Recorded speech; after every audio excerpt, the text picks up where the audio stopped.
Civil engineers का काम infrastructure development और कंस्ट्रक्शन प्रोजेक्ट्स के प्लानिंग, डिजाइन और मैनेजमेंट से जुड़ा होता है। ये projects roads, bridges, buildings, dams, water supply systems, sewage systems, airports, harbours और अन्य पब्लिक और प्राइवेट इंफ्रास्ट्रक्चर प्रोजेक्ट्स इंक्लूड करते हैं। सिविल इंजीनियर्स के काम कुछ इस तरह से होते हैं। प्लानिंग। सिविल इंजीनियर्स प्रोजेक्ट्स की इनिशियल प्लानिंग करते हैं, जिसमें साइट की इवैल्यूएशन, फीजिबिलिटी स्टडीज और एनवायरमेंटल इम्पैक्ट असेसमेंट्स शामिल होते हैं। डिजाइन। प्रोजेक्ट की डिजाइन सिविल इंजीनियर्स के द्वारा की जाती है, जिसमें सही मटेरियल्स और स्ट्रक्चर्स का चयन होता है जो कि सेफ्टी और फंक्शनैलिटी के साथ साथ एस्थेटिक्स को भी ध्यान में रखते हैं। Construction management. प्रोजेक्ट की कंस्ट्रक्शन प्रोसेस को मैनेज करना भी सिविल इंजीनियर्स का काम होता है। इसमें लेबर और रिसोर्सेज का मैनेजमेंट, क्वालिटी कंट्रोल और प्रोजेक्ट शेड्यूल का ध्यान रखना शामिल होता है।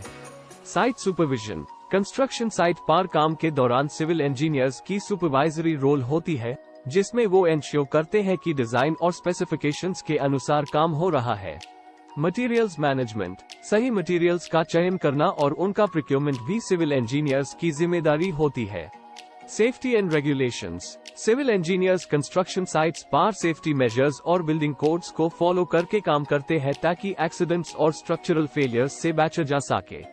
Project documentation. सारी प्रोजेक्ट डिटेल्स और प्रोग्रेस को डॉक्यूमेंट करना भी इनका काम होता है, जिससे फ्यूचर में रेफरेंस हो सके। Research and development. Civil engineers infrastructure technology और डिजाइन में नए तरीके की रिसर्च और डेवलपमेंट में भी इन्वॉल्व हो सकते हैं। Environmental considerations. प्रोजेक्ट्स को एनवायरमेंट फ्रेंडली तरीके से डिजाइन करना और एनवायरमेंटल सस्टेनेबिलिटी को ध्यान में रखते हुए काम करना भी उनका उद्देश्य हो सकता है। Maintenance and rehabilitation. प्रोजेक्ट्स की मेंटेनेंस और रिहेबिलिटेशन भी सिविल इंजीनियर्स के सुपरविजन में होती है, ताकि उनका लॉन्ग टर्म फंक्शनैलिटी और सेफ्टी इंश्योर किया जा सके। सिविल इंजीनियर्स की जिम्मेदारी इंफ्रास्ट्रक्चर प्रोजेक्ट्स को एंड टू एंड मैनेज करना होता है, जिससे सही क्वालिटी और सेफ्टी के साथ साथ टाइम और बजट कंस्ट्रेंट्स भी पूरी होती है। इसके अलावा civil engineers urban planning, disaster management और एनवायरमेंटल कंजर्वेशन में भी योगदान देते हैं।